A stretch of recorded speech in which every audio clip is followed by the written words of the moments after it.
Selamat siang, salam sejahtera buat kita semuanya. Kami dari kelompok 1 akan membahas materi pendekatan pembelajaran matematika. Baik itu pembelajaran kontekstual dan pendidikan matematika realistik Indonesia, atau biasa kita sebut dengan singkatan PMRI, atau kita bahasa Inggrisnya yaitu Realistic Mathematics Education atau RME. Oke, mohon maaf tadi agak sedikit gangguan. Nah, sebelum kita lanjut ke dalam materinya, alangkah lebih baik kita perkenalan terlebih dahulu. Nah, anggota kami kelompok 1 yaitu ada Saudari Elian Kisikampul, ada Saudari Jelika Riamasari Borupahan, dan ada saya sendiri Joshua Erson Grikonga, dan ada Saudari Noveka Putri Purba, dan yang terakhir ada Saudari Putri Anggraini.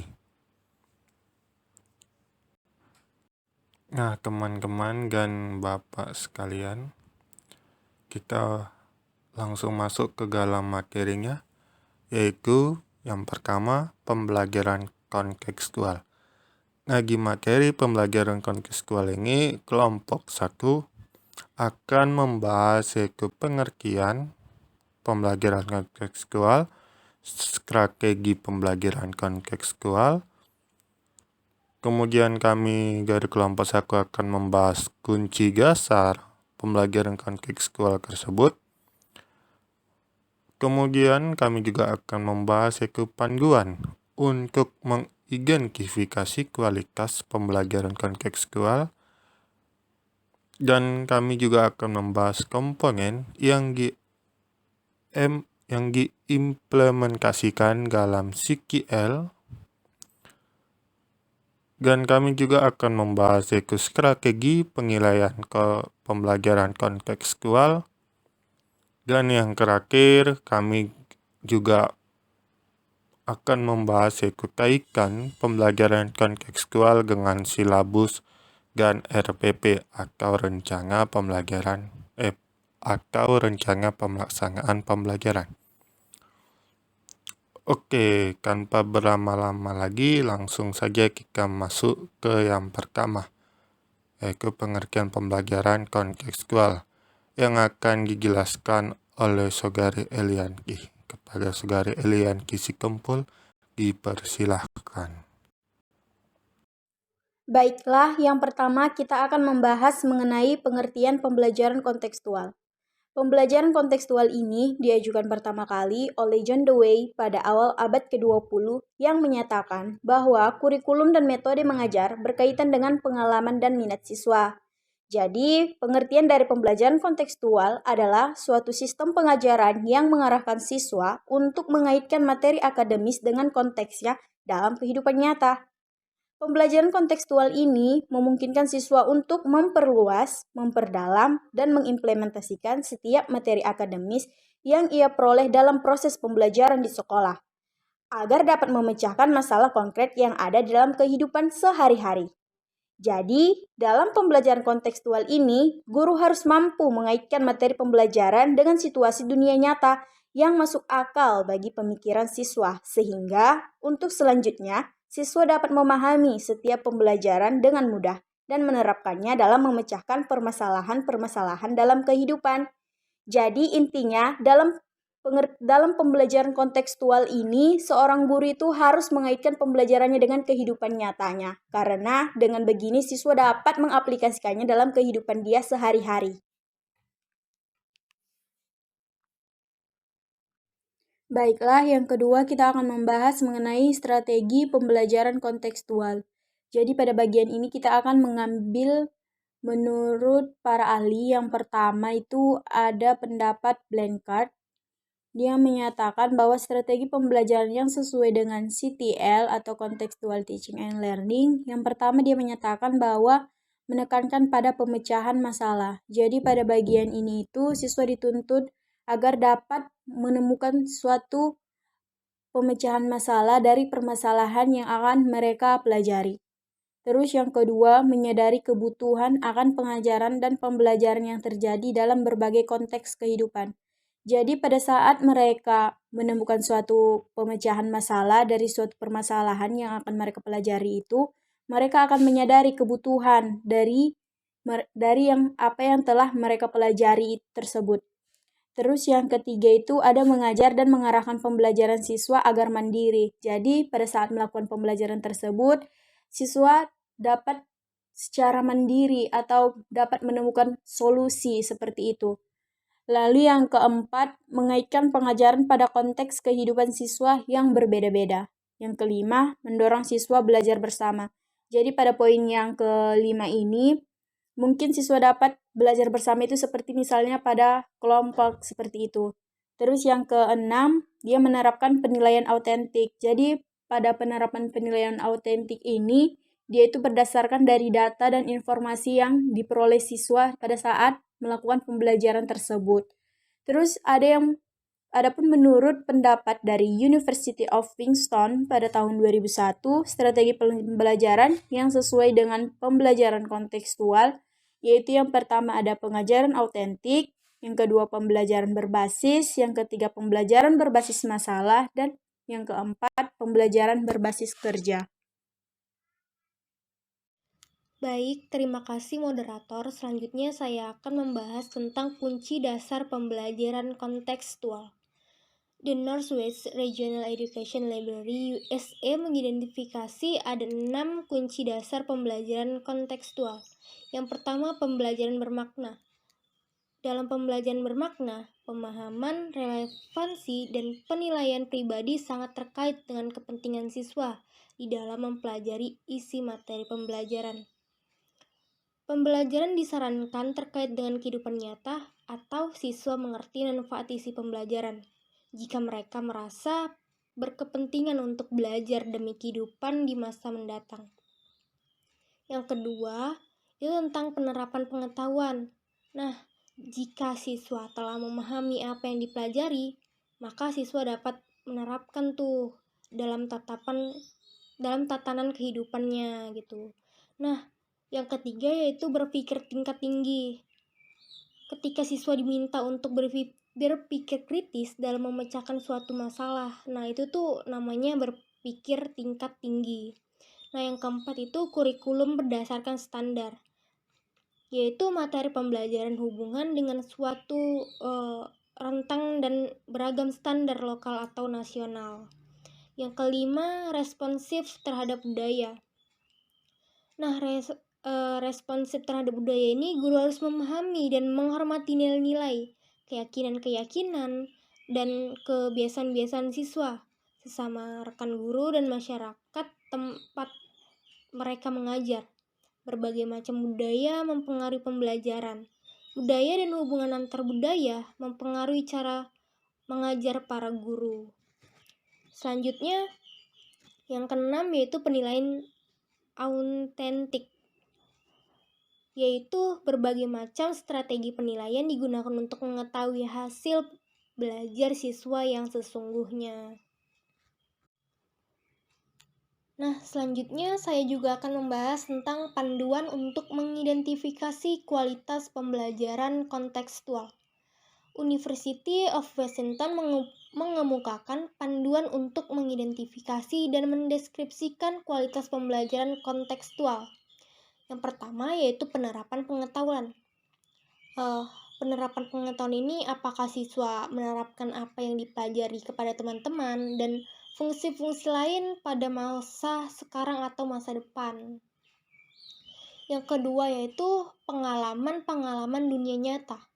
Nah, pengalaman-pengalaman dunia nyata itu apakah siswa secara aktif terlibat dalam pengalaman-pengalaman yang mungkin mereka untuk menyimulasi dan menggunakan materi yang dipelajari dalam situasi alamiah dan kehidupan nyata, mungkin seperti itu.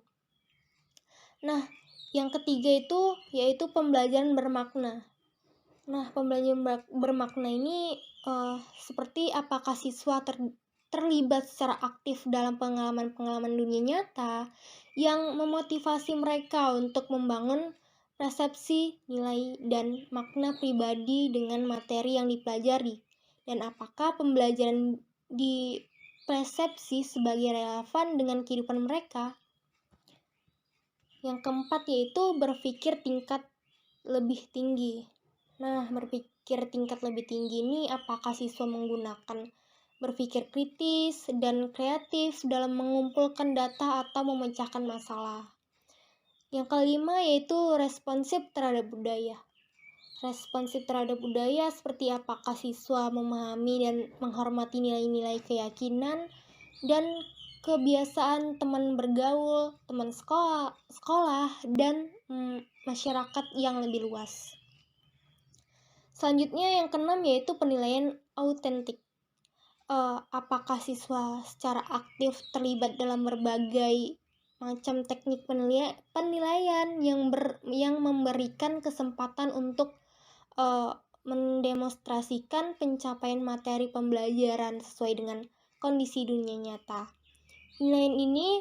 Penilaian autentik ini termasuk menilai proyek dan aktivitas siswa, penggunaan portofolio, rubrik, checklist, dan panduan pengamatan di samping memberi kesempatan siswa menjadi perilaku yang aktif dan menilai pembelajarannya sendiri dan menggunakan tiap penilaian untuk memperbaiki pekerjaan mereka. Baik, terima kasih. Saya kembalikan kepada moderator. Nah, sekarang kita masuk ke yang E, komponen yang diimplementasikan dalam CTL atau Contextual Teaching and Learning. Nah, jadi apa-apa saja komponen yang diimplementasikan atau yang diterapkan itu? Nah, jadi ada dua. Yang pertama menurut dari si C-STARS. Jadi C-STARS ini adalah satu kelompok pengembang CTL atau Contextual Teaching and Learning ini yang berasal dari Universitas Washington. Nah, jadi mereka mengemukakan bahwa ada 7 komponen yang dapat diimplementasikan ke dalam Contextual Teaching and Learning ini. Nah, apa-apa saja ke 7 komponen itu? Yang pertama ada inquiry. Nah, jadi inquiry atau komponen inquiry ini dia diawali dengan yang pertama itu kegiatan pengamatan dalam rangka untuk memahami suatu konsep. Nah, siklusnya terdiri dari ada kegiatan mengamati, bertanya, menyelidiki, menganalisis, dan juga merumuskan teori, baik secara individu maupun bersama-sama dengan teman-teman lainnya. Lalu, pada komponen inquiry ini juga yang diimplementasikan itu seperti mengembangkan dan juga menggunakan keterampilan berpikir kritis. Lalu yang kedua ada komponen bertanya atau questioning. Nah, pada komponen ini bertanya ini digunakan oleh guru untuk mendorong, membimbing dan juga menilai kemampuan berpikir dari siswa. Bertanya ini juga bisa digunakan oleh siswa selama melakukan kegiatan yang berbasis inquiry atau komponen pertama tadi. Nah, lalu yang ketiga, komponen yang diimplementasikan dalam Contextual Teaching and Learning ini ada konstruktivisme atau konstruktivism. Nah, pada komponen ini, konstruktivisme itu membangun pemahaman oleh diri sendiri dari pengalaman-pengalaman baru berdasarkan pada pengalaman awal atau pengalaman sebelumnya. Nah, di konstruktivisme ini juga pemahaman yang mendalam akan dikembangkan melalui pengalaman-pengalaman dari pembelajaran atau dari proses belajar yang bermakna. Lalu yang keempat, di sana ada komunitas belajar atau learning community.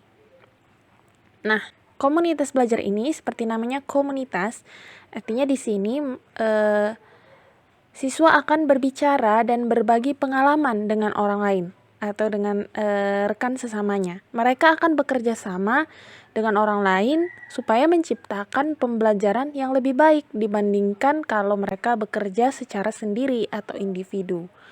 Lalu ada penilaian autentik. Nah, seperti namanya, penilaian atau authentic assessment. Nah, di sini akan mengukur pengetahuan atau keterampilan siswa dengan mempersyaratkan penerapan pengetahuan atau keterampilan. Yang dinilai itu adalah penilaian produk atau juga penilaian kinerja. Penilaiannya itu bisa melalui tugas-tugas kontekstual dan juga relevan, yang mana proses dan produk dua-duanya itu bisa diukur. Nah, selanjutnya yang keenam ada refleksi atau reflection. Nah, komponen yang keenam ini, refleksi itu mengenai cara-cara berpikir tentang apa-apa yang telah kita pelajari.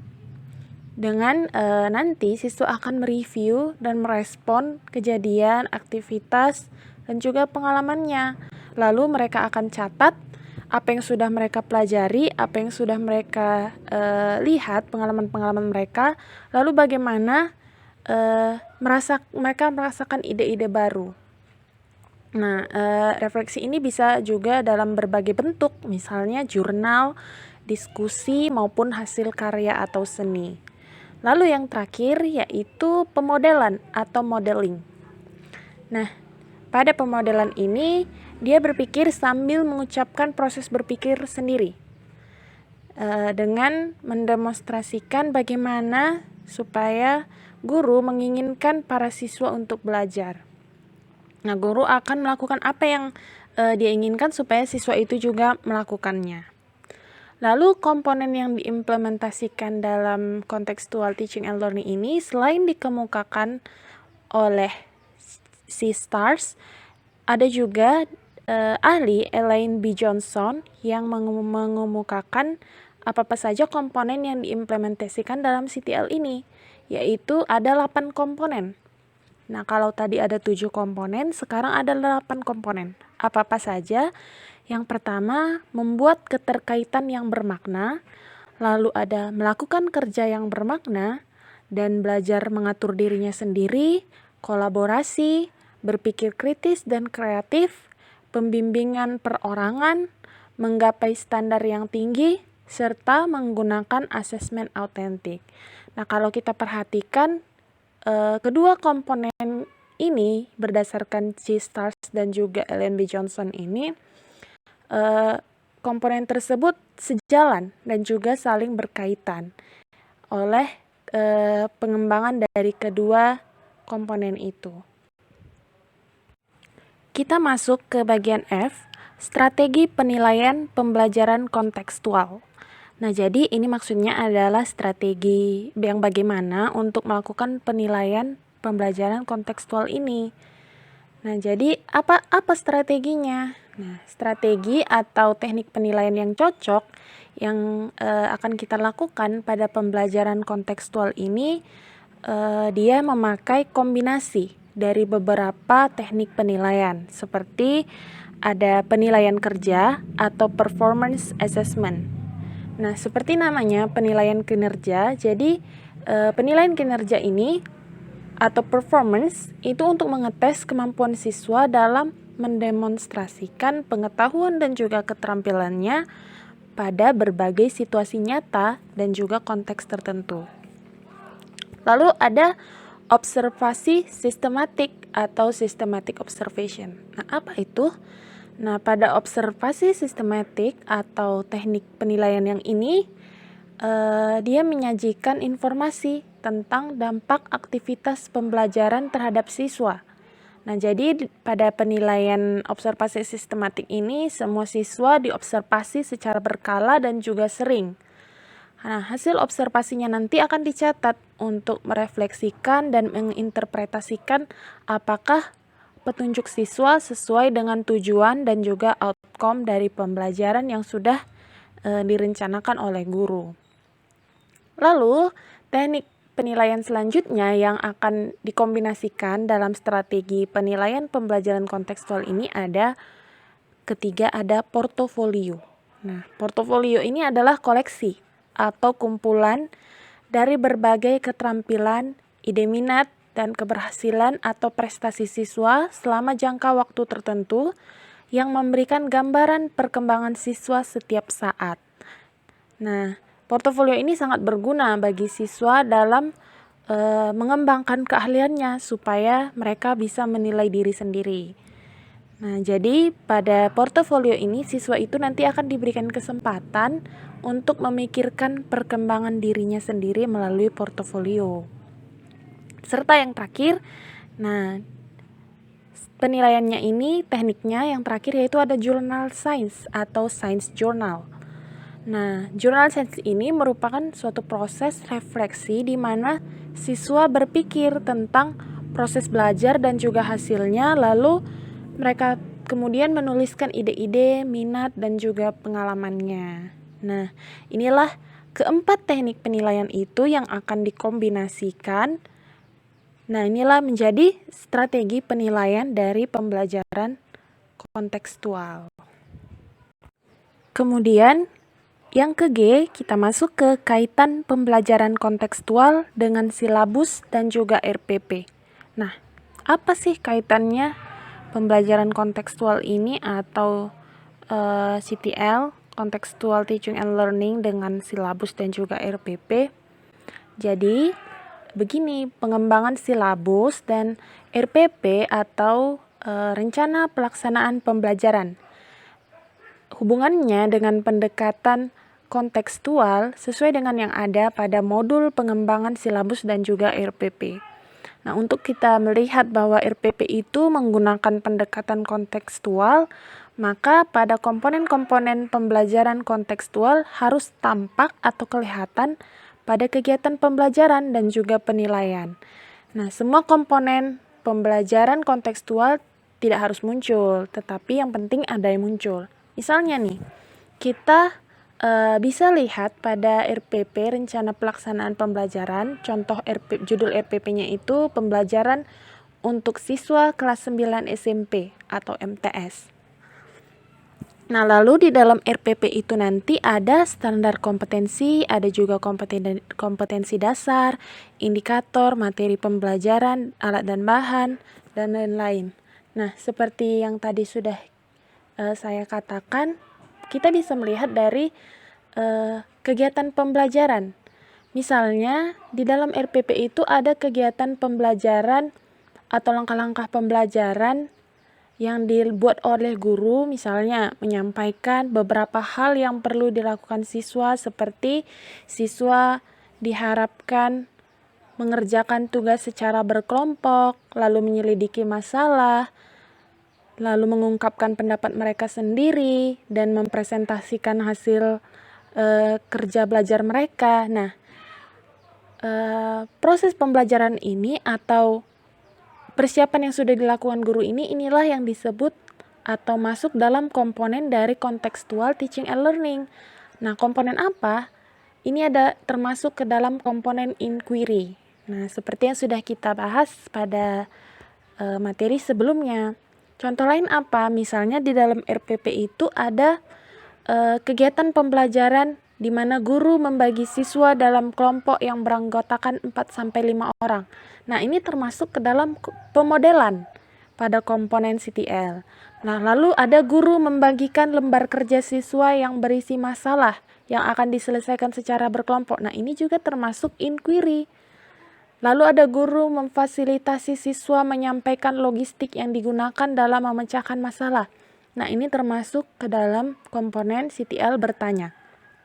Serta misalnya guru membantu siswa dalam berbagi tugas dalam menyelesaikan masalah. Nah, ini termasuk ke dalam komponen CTL, yaitu pemodelan. Dan masih banyak lagi pada kegiatan-kegiatan pembelajaran yang lainnya. Nah, tadi dikatakan bahwa pembelajaran kontekstual ini harus tampak pada kegiatan pembelajaran dan juga penilaian. Nah, kita juga lihat di RPP itu penilaian. Bagaimana penilaian yang dilakukan? Apakah seperti misalnya penilaian autentik, di mana guru melakukan ada lembar refleksi, ada juga portofolio, dan lain-lain. Nah, itulah dia kaitan antara pembelajaran kontekstual ini dengan pengembangan silabus dan juga RPP. Kita bisa lihat ke dalam RPP itu sendiri. Kita bisa lihat dari komponen-komponen, kita bisa dari kegiatan pembelajaran dan penilaian yang ada di dalam RPP itu.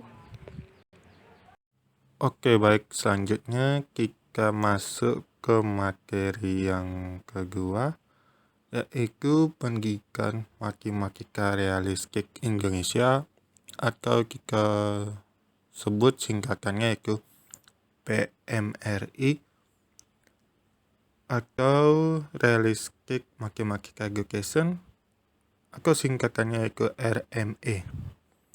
Nah, sebelum masuk ke materi tersebut, saya selaku moderator berterima kasih kepada Saudari Elian Kisutompul yang sudah menjelaskan pengertian pembelajaran kontekstual dan strategi pembelajaran kontekstual. Dan saya juga berterima kasih kepada Putri Anggrani karena telah menjelaskan kunci dasar pembelajaran kontekstual dan panduan untuk mengidentifikasi kualitas pembelajaran kontekstual. Dan yang terakhir, saya juga berterima kasih kepada Noveka Putri Purba yang telah menjelaskan materi tentang komponen yang diimplementasikan dalam CTL.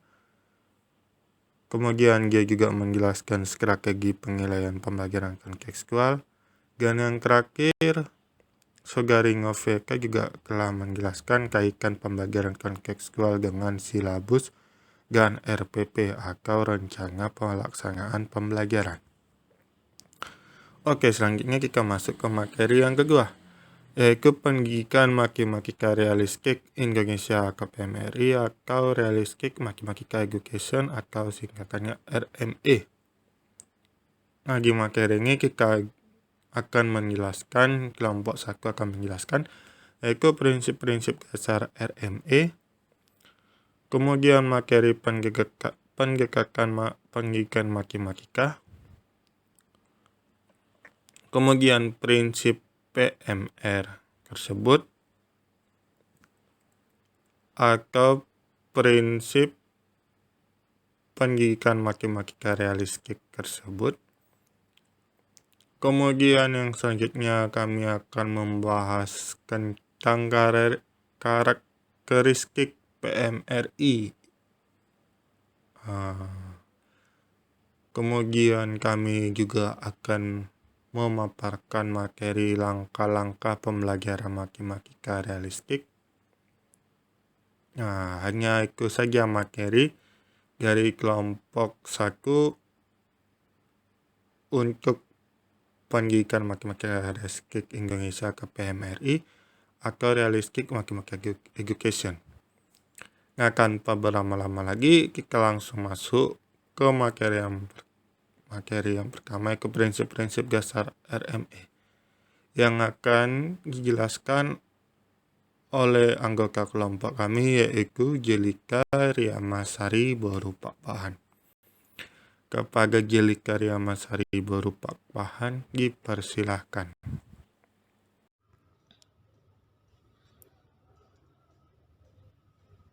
Pembelajaran Matematika Realistik Indonesia. Nah, sekarang saya akan menjelaskan mengenai prinsip-prinsip dasar yang digunakan pada pembelajaran matematika realistik. Pembelajaran matematika realistik ini sering juga disebut dengan Realistic Mathematics Education.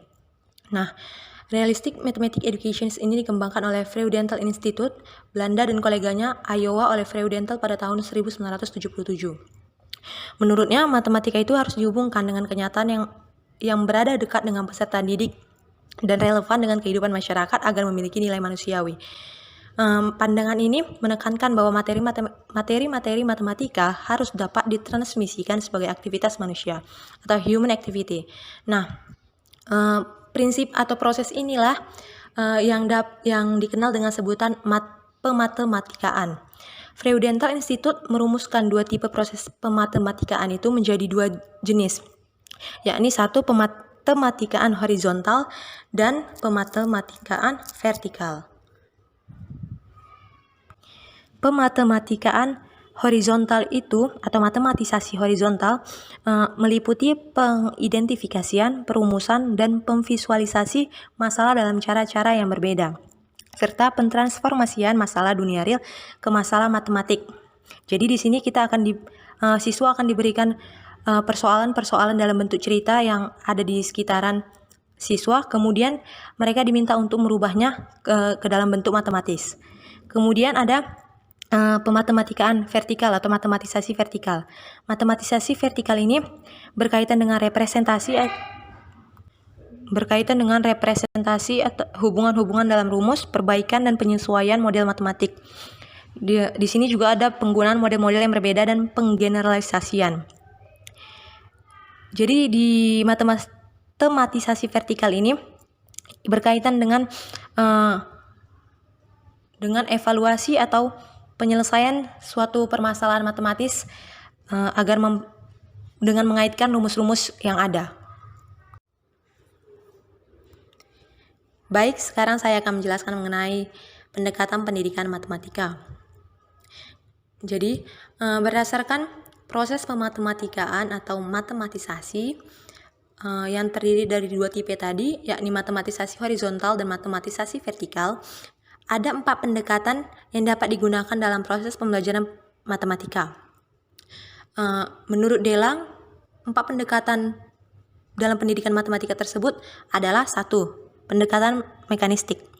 Pendekatan mekanistik ini sering juga dikenal dengan sebutan pendekatan tradisional, di mana pendekatan mekanistik ini didasarkan pada apa yang diketahui dari pengalaman pribadi seseorang, di mana proses pemberian materi itu diawali dari yang sederhana menuju yang lebih kompleks. Dalam pendekatan ini, manusia itu dianggap sebagai mesin. Jadi, 2 matematisasi, yakni matematisasi horizontal dan matematisasi vertikal itu tidak digunakan dalam pendekatan ini. Kemudian ada yang pendekatan yang kedua, yakni pendekatan empiristik. Jadi, pendekatan empiristik ini adalah pendekatan di mana konsep-konsep matematika itu tidak diajarkan. Jadi siswa itu diharapkan dapat menemukan sendiri konsep matematika itu melalui pematematikaan horizontal. Bagaimana pematematikaan horizontal itu? Ya, 1 dengan mengidentifikasi sendiri konsep matematika itu. Kemudian dilakukan perumusan, lalu visualisasikan masalahnya itu dengan cara-cara yang berbeda tergantung pemahaman mereka, kemudian ditransformasikan masalah itu ke dalam bentuk matematis. Kemudian ada pendekatan yang ketiga, yaitu pendekatan strukturalistik. Pendekatan strukturalistik ini adalah pendekatan yang menggunakan sistem formal, di mana pendidik atau guru itu memberikan pengajaran secara terstruktur. Misalnya, pengajaran penjumlahan cara panjang yang didahului dengan memberikan nilai tempat, sehingga suatu konsep itu dapat dicapai melalui proses pematematikaan vertikal. Bagaimana proses pematematikaan vertikal itu? Dengan cara menghubungkan setiap rumus yang ada. Jadi di sini dibutuhkan pemahaman terkait penghubungan rumus-rumus yang ada. Kemudian ada pendekatan yang terakhir, yakni pendekatan realistik. Pendekatan realistik adalah pendekatan yang menggunakan masalah real sebagai acuan pembelajaran. Jadi pada pendekatan ini digunakan 2 matematisasi yang ada, yakni matematisasi vertikal dan matematisasi horizontal. Pertama itu siswa dan guru itu diminta untuk menerapkan matematisasi horizontal, di mana dilakukan dulu identifikasi, perumusan, pemvisualisasian masalah, kemudian ditransformasikan masalah itu ke bentuk matematis, lalu digunakanlah proses pematematikaan yang kedua, yakni proses pematematikaan vertikal. Setelah semuanya itu kita identifikasi, kita rumuskan, kemudian kita transformasikan ke dalam bentuk permasalahan matematika, kemudian dihubungkan ke dalam rumus-rumus yang ada, dikaitkan begitu.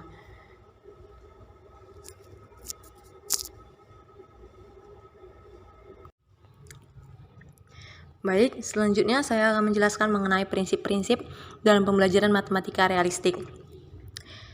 Ada beberapa tokoh yang memberikan pendapat mereka terkait prinsip-prinsip yang dapat digunakan dalam pembelajaran matematika realistik. Jadi, tokoh-tokoh tersebut antara lain satu Marpau. Menurut beliau, prinsip-prinsip pokok pembelajaran matematika secara realistik itu ada 6, yakni 1 prinsip aktivitas. Menurut prinsip ini, matematika itu dinyatakan sebagai aktivitas manusia. Matematika itu dapat mudah dimengerti oleh siswa apabila dilakukan sendiri, langsung dipraktekkan dalam aktivitas siswa itu sendiri. Kemudian ada yang kedua, prinsip realitas. Prinsip ini menyatakan bahwa pembelajaran matematika itu dimulai dari masalah-masalah dunia nyata yang dekat dengan pengalaman siswa. Tapi perlu kita ketahui bahwa realistis dalam prinsip ini maksudnya adalah tidak dikaitkan selalu dalam dunia nyata, tapi juga berkaitan dengan dunia lain, hanya saja harus dapat dibayangkan oleh siswa. Dengan dapat dibayangkan oleh siswa, maka pembelajaran matematika itu dapat mudah dipahami dengan baik oleh siswa. Tapi jika matematika itu diajarkan jauh dari pengalaman siswa atau tidak dapat dibayangkan oleh siswa, maka matematika itu akan mudah dilupakan atau tidak akan dapat dipahami oleh siswa dengan baik. Kemudian ada prinsip yang ketiga, yakni prinsip penjenjangan. Pada prinsip ini dinyatakan bahwa pemahaman siswa terhadap matematika melalui berbagai jenjang, yaitu mulai dari menemukan penyelesaian kontekstual secara informal ke skematisasi. Kemudian dapatlah diperoleh insight dan penyelesaian secara formal. Lalu ada prinsip yang keempat, yakni prinsip jalinan. Prinsip ini menyatakan bahwa materi matematika di sekolah itu tidak dapat dipecah-pecah menjadi aspek-aspek atau learning strands yang diajarkan terpisah-pisah. Kemudian ada prinsip yang kelima, yakni prinsip interaksi. Prinsip ini menyatakan bahwa belajar matematika itu dipandang sebagai aktivitas sosial selain sebagai aktivitas individu. Bagaimana pembelajaran matematika itu dapat dikatakan sebagai aktivitas sosial? Karena ketika pembelajaran matematika diberikan misalnya soal tersebut dapat dipecahkan secara bersama-sama atau secara berkelompok. Nah, dari sini dapat kita lihat bahwa pembelajaran matematika dapat dikerjakan secara berkelompok dan menimbulkan yang namanya aktivitas sosial karena melakukannya secara bersama-sama. Prinsip ini sesuai dengan pandangan filsafat konstruktivisme, yakni suatu pihak pengetahuan itu adalah konstruksi sosial. Teori ini sesuai dengan teori Vygotsky dan di lain pihak sebagai konstruksi individu yang sesuai dengan teori Piaget. Kemudian ada prinsip yang terakhir, yakni prinsip bimbingan. Pada prinsip ini dinyatakan bahwa dalam menemukan kembali atau reinvent pembelajaran matematika, siswa perlu mendapat bimbingan oleh pendidik atau oleh guru. Kemudian ada menurut tokoh lain, yakni Grave-Major. Menurut Grave-Major, PMR itu atau pembelajaran matematika realistik memiliki tiga prinsip kunci. Jadi, 3 prinsip kunci atau 3 prinsip utama menurut Grave-Major ini yang sering digunakan atau dijadikan sebagai acuan dalam prinsip pembelajaran matematika realistik. Prinsip-prinsip tersebut adalah 1. Guided reinvention atau menemukan kembali atau progressive mathematizing atau matematisasi progresif.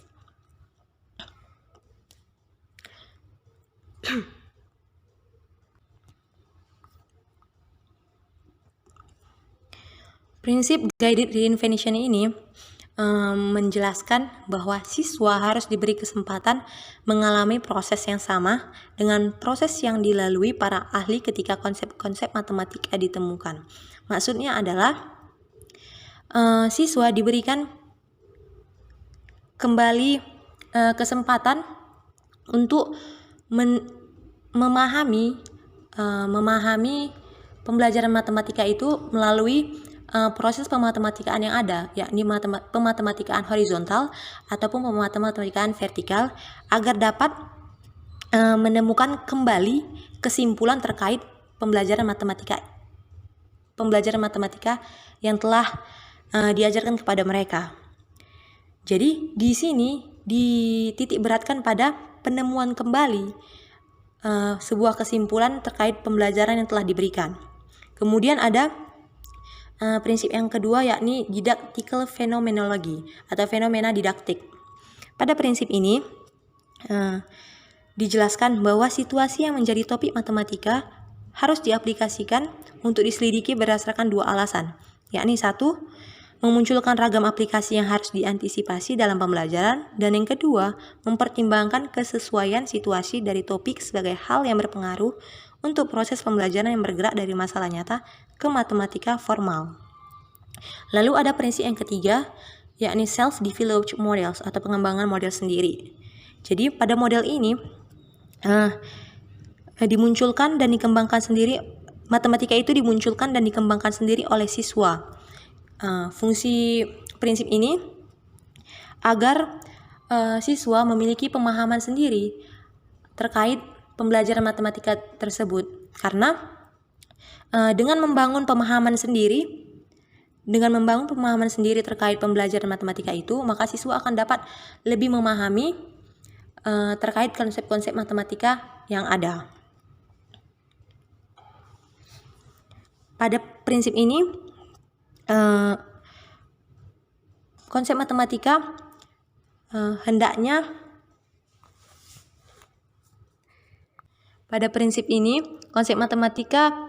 yang dapat dikembangkan oleh siswa itu diharapkan melalui pengetahuan atau kemampuan yang telah dimiliki siswa sebelumnya. Oke, baik. Sekarang kita masuk ke materi yang keempat atau yang ke G, yaitu karakteristik PMRI atau Pendidikan Matematika Realistik Indonesia. Nah, berdasarkan referensi yang dari kelompok 1 dapat, menurut Hobry tahun 2019 pada bukunya halaman 168 sampai 170 terdapat 3 prinsip kunci PMR yang dioperasionalkan ke dalam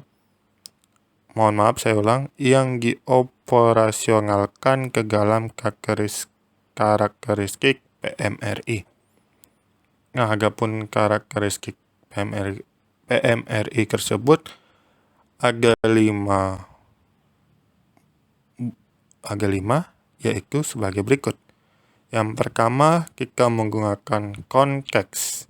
Yang kedua, kita menggunakan model. Yang ketiga, kita menggunakan kontribusi siswa. Yang keempat, kita melaksanakan interaktivitas. Yang kelima, kita juga melaksanakan integrasi dengan topik pembelajaran yang lainnya.